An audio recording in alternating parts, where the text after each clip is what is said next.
Architects and stonemasons, huge palace and temple clusters were built by the Maya without benefit of the wheel or animal transport. So immediately when we have this description and this comma, we know that this is describing the subject of whatever comes after it, right?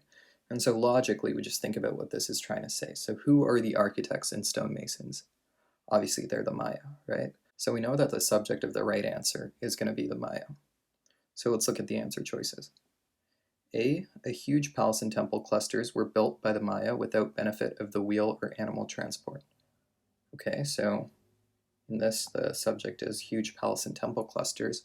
That's not who the architects and stonemasons are, so that's wrong. Without the benefits of animal transport or the wheel, huge palace and temple clusters were built by the Maya. Again, the subject of this is huge palace and temple clusters. Those aren't the architects and stonemasons, so that's wrong. C, the Maya built huge palace and temple clusters without the benefit of animal transport or the wheel. Okay, that's getting at what we want, right? So the subject of this is the Maya. The meaning is correct. The Maya built huge palace and temple clusters without the benefit of animal transport or the wheel. This seems like this could be the right answer. D, there were built without the benefit of the wheel or animal transport, huge palace and temple clusters by the Maya. Again, in this one, the subject is, again, not the Maya, right? The subject is huge palace and temple clusters, so that doesn't solve our problem. That is wrong. E, were the Maya who, without the benefit of the wheel or animal transport, built huge palace and temple clusters. Okay, so for this one, the subject is actually the Maya, so we're getting somewhere.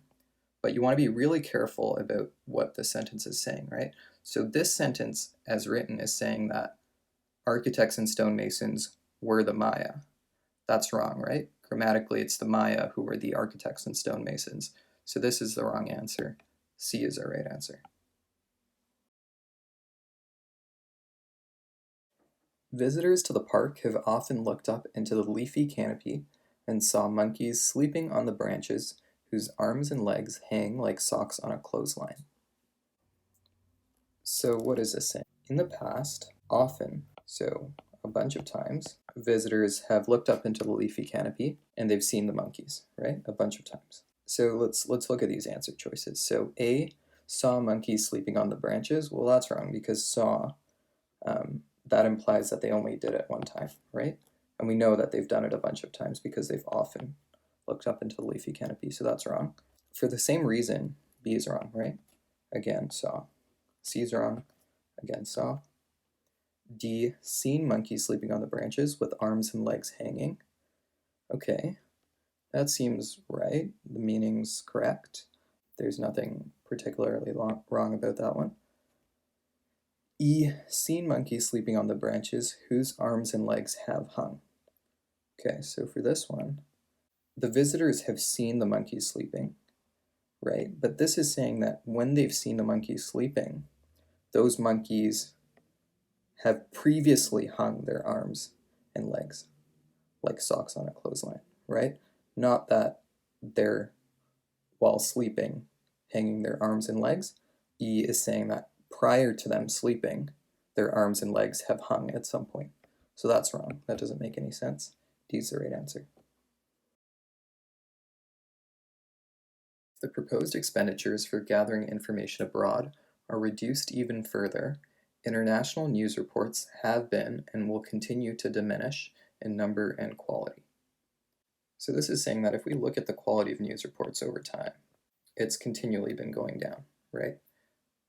And it will continue to go down if the proposed expenditures are reduced. So let's look at some of the answers. We need to be really careful about the verb forms here. For the first one, have been and will continue to diminish. Well, let's ignore the and will continue.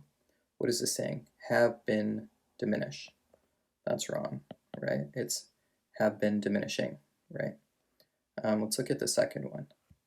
We'll ignore the and will continue to. So this says have diminish. That's wrong too, right? It needs to be have diminished. C will continue to diminish as they already did. Okay, so this sounds right. So did diminish. That's appropriate and grammatical. But before we pick this, we need to make sure that the meaning is clear. And if you say continue, that already implies that you've already been doing it, right? So this additional as they already did is unnecessary. So this could be a potential option, but it's a little bit wordy. D will continue to diminish as they have already. Well, again, we have an issue, right? So have diminished, it needs to be have diminished, right? So this part doesn't match the previous part. So that's wrong. E will continue to diminish.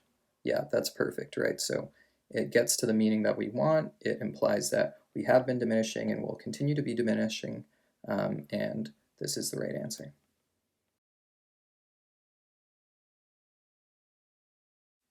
Okay, so combining enormous memory capacity with higher processor speeds, Apple II computers appear as equipped for solving any problem a user could throw at them, but their relatively sudden discontinuation in the 1990s indicates that an inability to adapt to some technological change led to their abandonment. So this is saying that when Apple computers were around, it appears that they were equipped to handle, any problem a user could throw at them. But in the 1990s, they were suddenly discontinued. Right? So let's look at some of the answers. The first one says, appear as equipped for solving any problem a user could throw at them. Well, this doesn't get to the meaning of what we're trying to say, right? We're not trying to say that, right now they appear equipped. We're trying to say that in the past, it seems like they had been equipped. So that's the wrong answer. B, appear to have been equipped to solve any problem a user could throw at them.